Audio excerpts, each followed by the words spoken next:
Mr. Chairman, Mrs. Maxwell Scott, my Lord, ladies and gentlemen, can I say what a terrific honour it is to be invited to do this thing here tonight in the shadow of the floodlit statue of Sir Walter, if it is the case that floodlit statues have shadows. Mind you, I face as usual the terrible Caledonian antisyzygy, the pool of opposites. Some of my friends here present have said that they will walk out if it's a minute more than 10 minutes. And yet, I am well aware that the consideration upon which I have consumed my admirable meal was that I should speak for not less than 30. So I'll have to speak in such a lively way that the 10-minute team will think that that was only 10 minutes, while nevertheless manifestly going on so long that the 30-minute people will feel they've had their money's worth. It is a very special pleasure to take part tonight within the company both Archie Turnbull and David Deiches, two former presidents, among many other distinguished former presidents, both of whom have had a designing role in the new Edinburgh edition of the Waverley novels, which has been coming out for some years now, and of which Red Gauntlet will, I believe, appear next week at a quite remarkably reasonable price.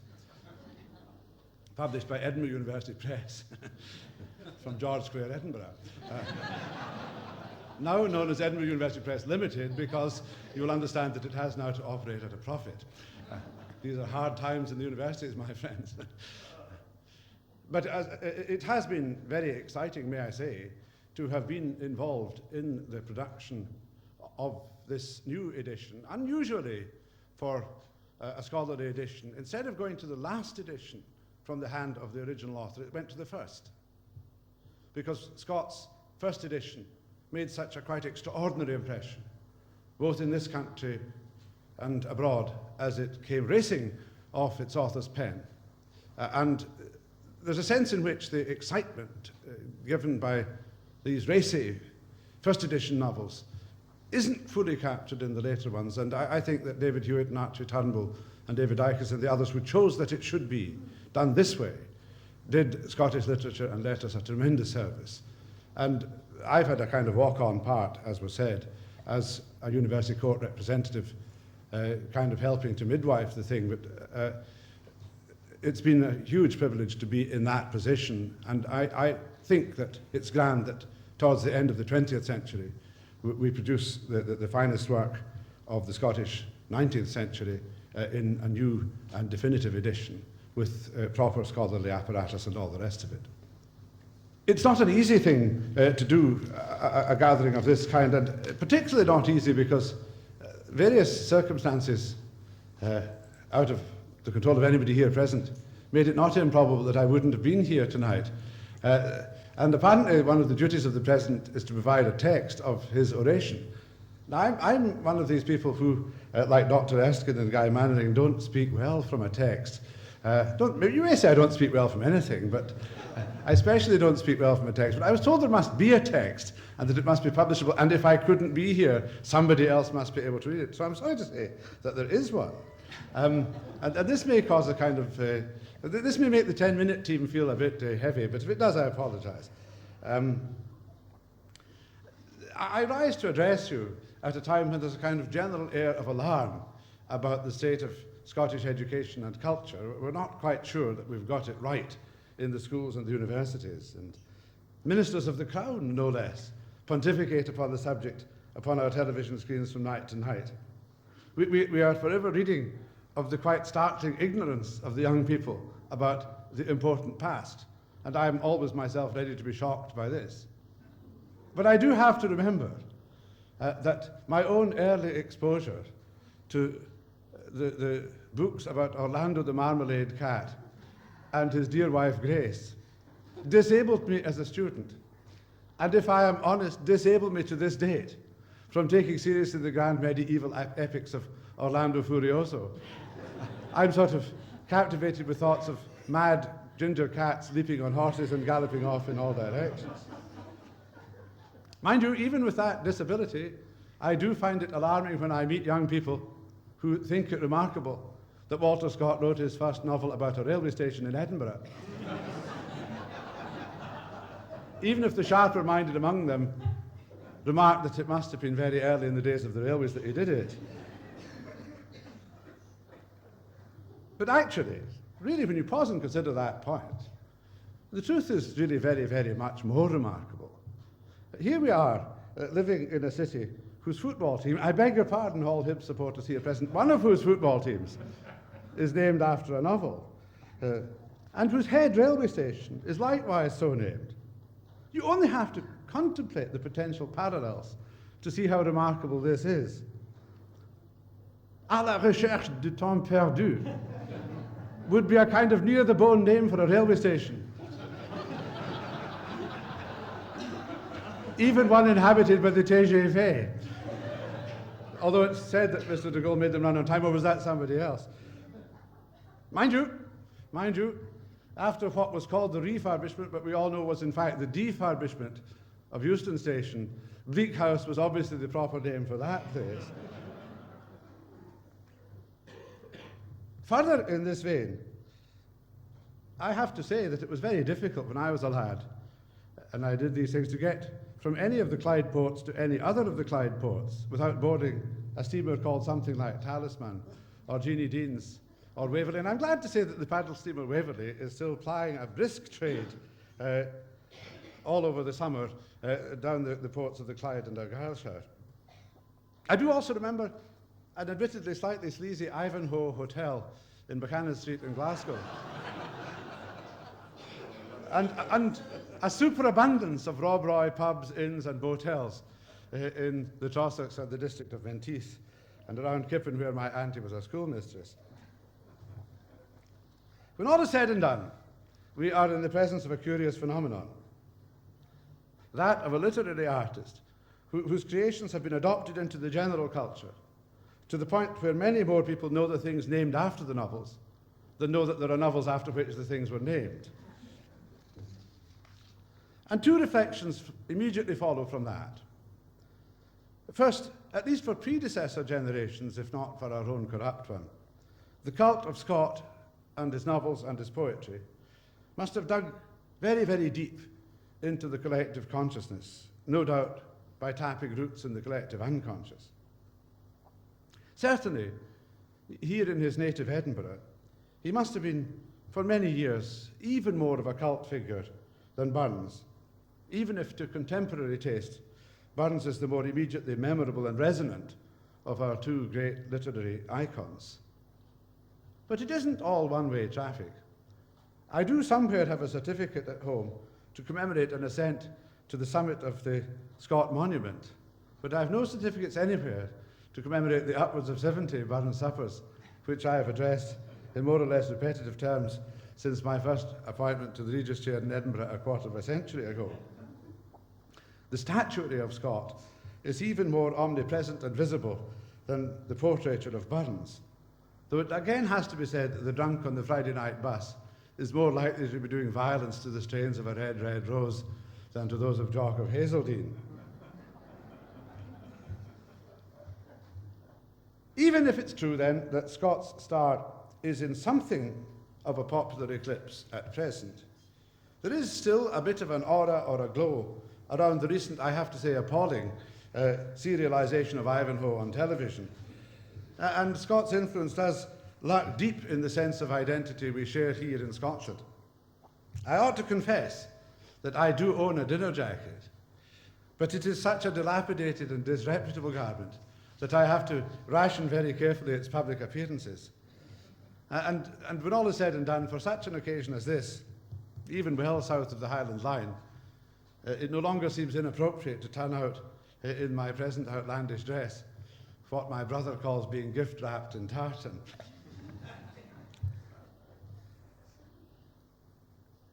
No one here will or could possibly doubt Sir Walter Scott's colossal influence in constructing Scottish identity and in reconstructing a sense of a common identity that bridged both the Highland and the Lowland, the urban and the rustic. Scott enabled his own compatriots to see themselves as sharing common bonds of mutual loyalty and mutual appreciation, and as representing diverse threads in an elaborately interwoven but still common narrative of a people located in space and time. In the epistle dedicatory of Ivanhoe, written from the standpoint of an English historian, we read that it was not above 60 or 70 years since the whole north of Scotland was under a state of government nearly as simple and patriarchal as those of our good allies, the Mohawks and Iroquois.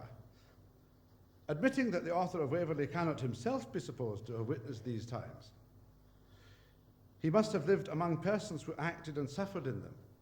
And even in those 30 years, such an infinite change has taken place in the manners of Scotland that men look back on the habits of society proper to their immediate ancestors, as we do on the reign of Queen Anne, or even the period of the Revolution. In the Fair Maid of Perth, there's much more, even more, I suspect, than our own historiography would now warrant, about the strangeness and the otherness of the Highlands, by contrast to the douce borough of Perth, seat pro tempore of King Robert's peripatetic royal court, already effectively in the hands of his brother, the Duke of Albany. The depiction of the chief's funeral barge on Loch Tay stresses the strange, savage, and primitive magnificence of the obsequies. And again, even in Rob Roy, though Rob Roy himself can shuttle easily to and fro across the great divide marked by Flanders Moss, the life of the Highlands is seen as something strange and alien from the southern standpoint. And in The Lady of the Lake, the running contrast is between James Fitzjames the Saxon and Roderick Dhu, his contrasting other, the Gael. Yet in Waverley, above all, and time and again thereafter, through the regiment in the Highland host led by Fergus MacIver, which represents a kind of atavism, a fragment of an earlier world, threatening to the established order and good government of the domestic, the home-keeping Scots. Nevertheless, it's the gallantry and heroism and decency alongside of a kind of cryptic vanity and collective narcissism of the Highlanders, in defeat yet more than in victory, that commend themselves to the whole reader. The author's eye casts the view of respect and regret over the defeated Jacobites, even while rejoicing in the restoration of peace and good order in a modernizing economy. But the defeated, albeit other, aren't alien. And the clannishness of border and Galavidian life, depicted in Guy Mannering and Red Gauntlet, or indeed in the Fife and Perthshire of the Antiquary, is not displayed in a radically different life from that shone on the Highlands in Scott's writings. The recent television programme mentioned earlier about Scott suggested that at the time of the royal visit of 1822, it was Scott himself who decreed that all those in attendance at one of the public events should attire themselves in the, I quote, ancient Highland garb. It is now both easy, and when you think of it, silly, to sneer at the thus invented tradition. For an invention of 155 years, still in daily use, is a tradition among the more venerable observed anywhere. Sneering is too late now, though change is always possible. However it exactly happened, the Scotland of Scott's time, under his influence, achieved a mutual reconciliation between two previously progressively mutually alienated cultural and linguistic groups, and adopted for the whole some real or imagined symbols of the defeated North and West.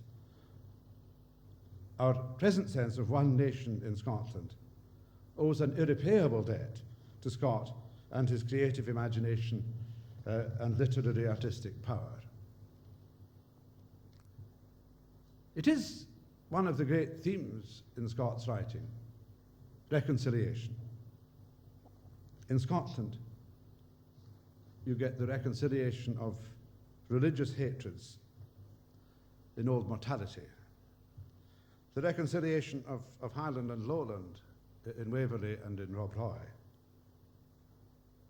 the reconciliation of Jacobite and Hanoverian in Red Gauntlet.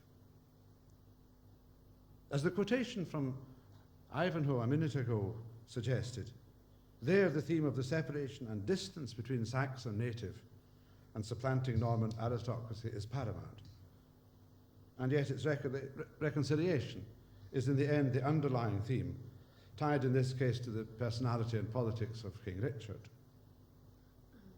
Another running theme is that of the outsider. Whether it's Rebecca of York or the beaten and branded Meg Merrilies the Gypsy in Guy Mannering, Scott's sympathy extends palpably to the outsider, the outcast, and the part the Jew or the Gypsy has to play in his work is one that we do well to remember in our wicked and genocidal century. Indeed, Meg Merrilies' curse upon the Laird of Ellangowan may speak for clearances in Scotland, Highland and Lowland, and in Bosnia and in Burundi and anywhere you care to think of. Ride your ways, said Meg. Ride your ways, Laird of Ellangowan. Ride your ways, Godfrey Bertram. This day have ye quenched 7 smoking hearths. See if the fire in your ain parlour burn the blither for that. You've riven the thack off 7 cotter hooses. Look if your ain roof tree stand the faster. You may stable your stirks in the shearings of Dern Cleuch. See that the hare doesn't couch on the hearthstane at Ellangowan. Ride your ways, Godfrey Bertram. What do ye glummer after our folk for? There's 30 herts there that would have wanted breed ere you had wanted sunkets, and spent their lifeblood ere you had scratched your finger. Yes, there's 30 yonder, from the auld wife of 100 to the babe that was born last week, that you had turned out to their bits of beelds to sleep with the tod and the blackcock and the moors. Ride your way. What do ye glummer after our folk for? There's 30 herts there that would have wanted breed ere you had wanted sunkets, and spent their lifeblood ere you had scratched your finger. Yes, there's 30 yonder, from the auld wife of 100 to the babe that was born last week, that you had turned out to their bits of beelds to sleep with the tod and the blackcock and the moors. Ride your ways, Ellangowan. Our bairns are hanging at our weary backs. Look that your braw cradle at hame be the fairer spread up. Not that I'm wishing ill to little Harry or the babe that's yet to be born, God forbid. I make them kind to the poor, and better folk than their father. And now ride ye in your ways, for these are the last words you'll ever hear Meg Merrilies speak, and this is the last wreath that I'll ever cut in the bonny woods of Ellangowan. It's very powerful. And when you think of Scott's relationship to that aspect of his own and of human society, we're reminded that he is certainly an enlightened person, a Scot of enlightenment. But it's worth remembering also that he's a Scot of the Enlightenment, and that has an important aspect to bear on the work that he did. I said a minute ago that I thought that the television portrayal of Ivanhoe was very poor. And I thought there was nothing poorer than the way it ended, with a kind of pub brawl and somebody getting his eye put out, which was really nothing to do, in my opinion, with the way the novel itself actually ends. In an attempt by an enlightened person of the 19th century to grasp how it could have been possible that intelligent people in an earlier generation, in earlier times, believed in the judgment of heaven in things like witchcraft trials, and how, at the end of it, Ivanhoe arrives bloody and weary and incapable of serious combat to be the champion of Rebecca against de Bois-Guilbert, who is in perfectly good shape, but suffering from tremendous guilt and a sense of wrongdoing. And the point about the combat in the novel is not that the strong overcomes the weak, but that the weak overcomes the strong, on account of the lack of self-belief of the strong in the context. And that was completely lost, it seemed to me, in the film, in the television. But even in doing that, Scott does it tremendously with the standpoint of the 18th century, of the Augustans, more than the Romantics in our sense of the term. At the beginning of the last chapter, or that chapter, he says, "Our scene now returns to the exterior of the castle, or preceptory of Templestowe, about the hour when the bloody die was to be cast for the life or death of Rebecca. It was a scene of bustle and life, as if the whole vicinity had poured forth its inhabitants to a village wake, a rural feast. But the earnest desire to look on blood and death is not peculiar to those dark ages, though in the gladiatorial exercise of single combat and general course, they were habituated to the bloody spectacle of brave men falling by each other's hands. Even in our own days, when morals are better understood, an execution, bruising match, a riot, or a meeting of radical reformers collects at a considerable hazard to themselves immense crowds of spectators, otherwise little interested, except to see how matters are to be conducted, or whether the heroes of the day are, in the heroic language of insurgent tailors, flints or dunghills. And so Scott can move, as it were, from the grand solemnity of medieval trial to a rather biting comment, one we wouldn't all necessarily sympathise with, on the politics of his own times. And that I think, is the sound of the 18th century. This is rational man standing back and saying, well, we have to recognise that even in our own times, things were done not that differently. So Walter Scott, we have to recognise not just as the great figure of romance, but as a man of the Enlightenment. 5 years old when The Wealth of Nations was published. And then Adam Ferguson was still alive and active in the chair of moral philosophy here, shortly to be succeeded by Douglas Stewart.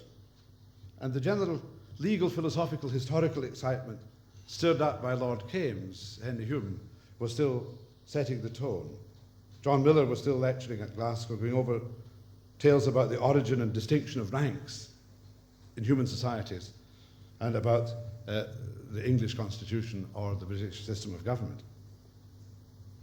And that was the intellectual milieu which Scott moved in. And yet, on the other hand, he was a romantic, a defining figure for one aspect of European culture, looking at and giving a colourful view of the past, the hitherto merely Gothic past. And I think it is an interesting question, and one fit for this society to reflect for a moment on the question how these two apparently contradictory things might fit together.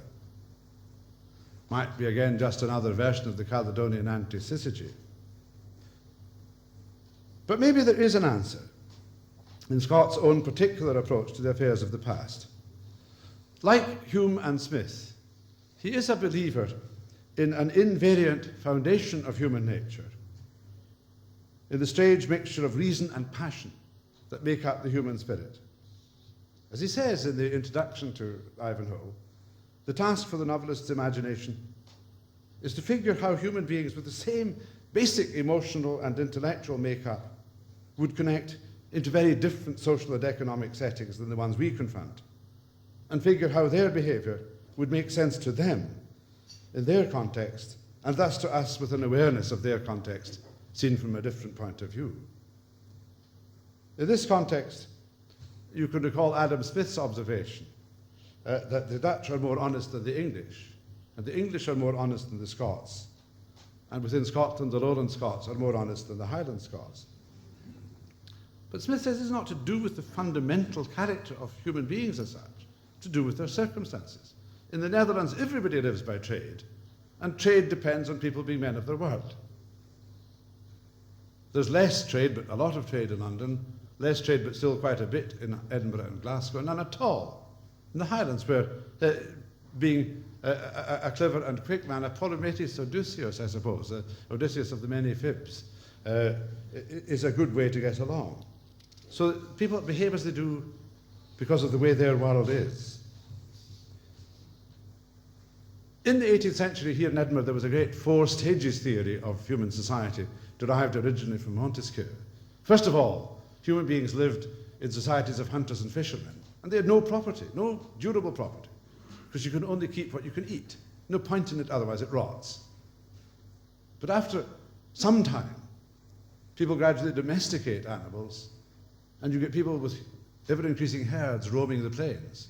No property in land, but property in movable property, and deep dependency of those whose breeding has not been successful against the people who have huge herds So you get despotic government. But eventually people become settled, they begin to grow crops, and you get agrarian government, and then a kind of feudal or quasi-feudal society grows up where they who control the land control the polity. But they live in kingdoms, and kings find it beneficial to deal with cities. And cities make manufactures, and manufactures are sold to the lairds, and the lairds come to be more interested in the fruits of exchange than in the labouring people and the potential for their military support. So you get a time when there's this switchover between patriarchal agrarian society and commercial society.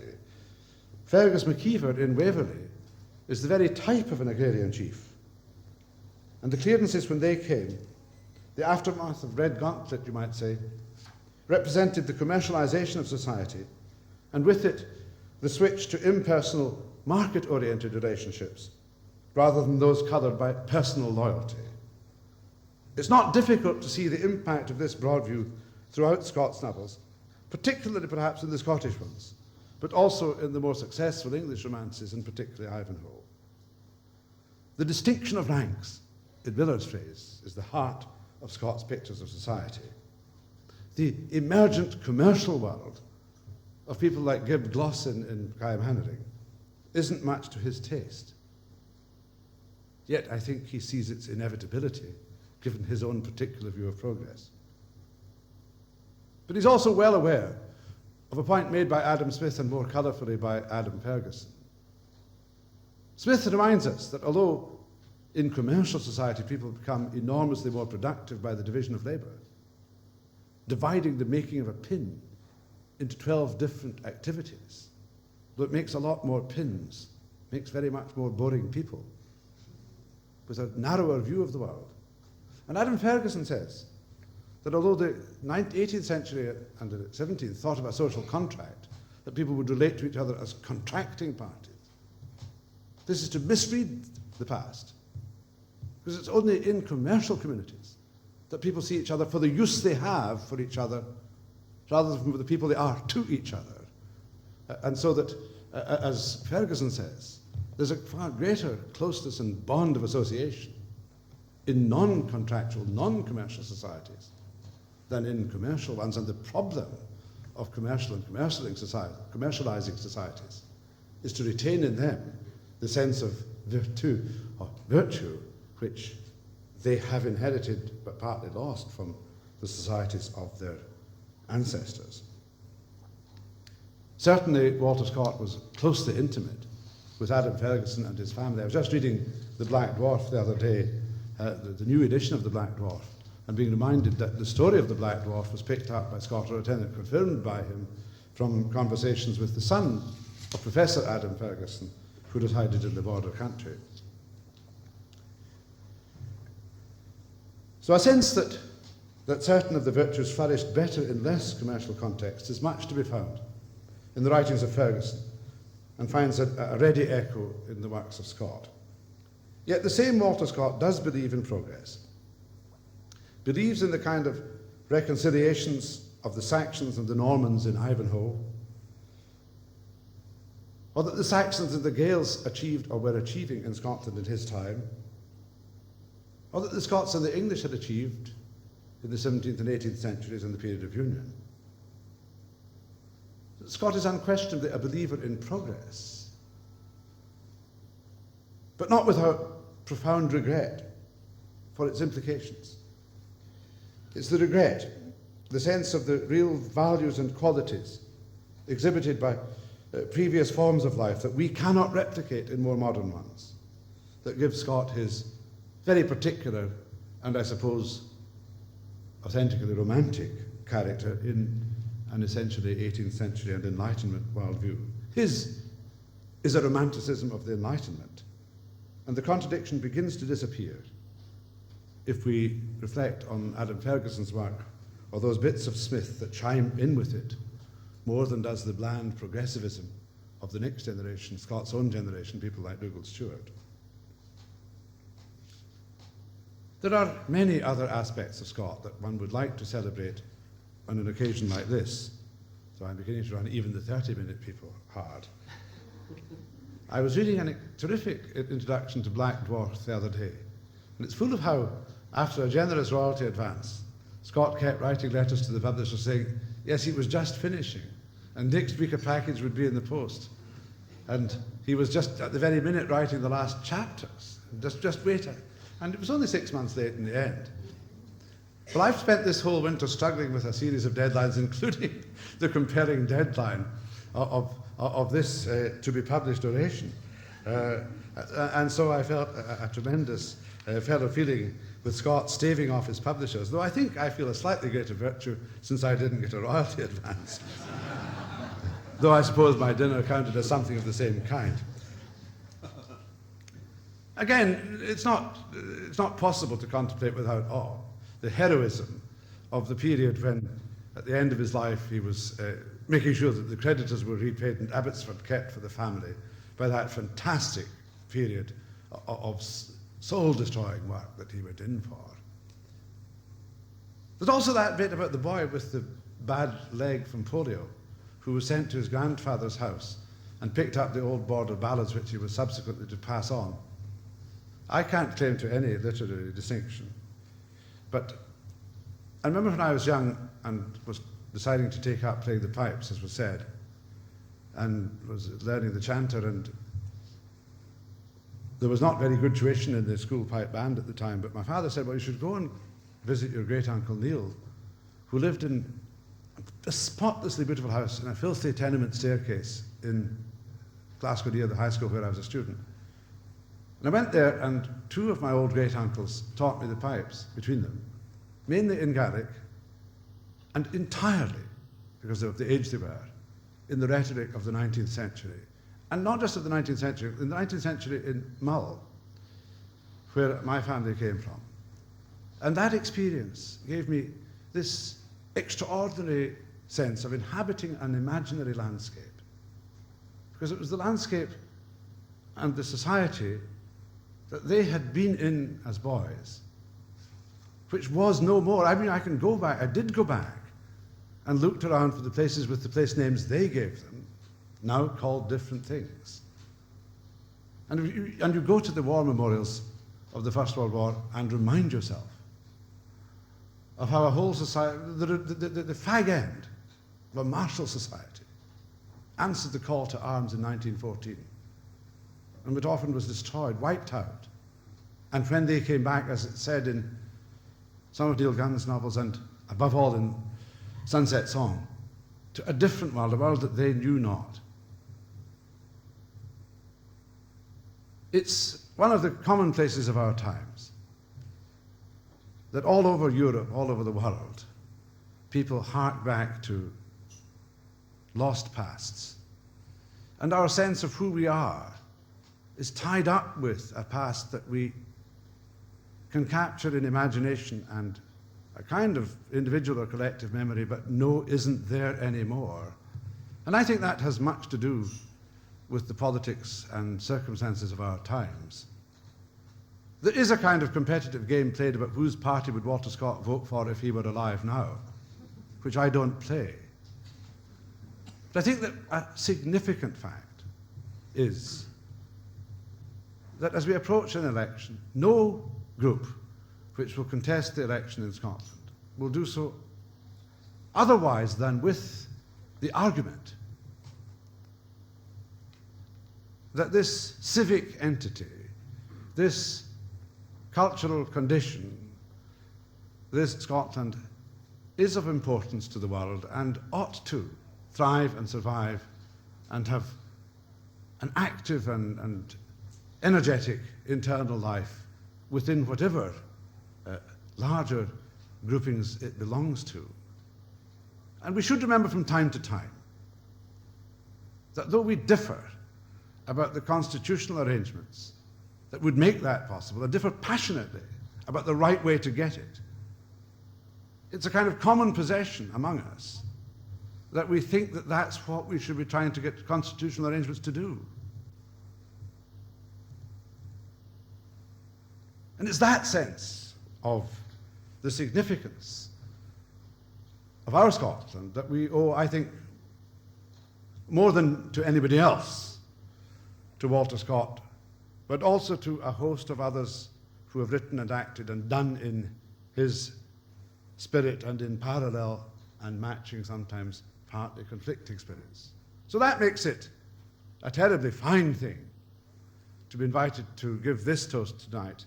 And I, with very, very great humility and pleasure, invite you to be upstanding and drink. Very well done, excellent.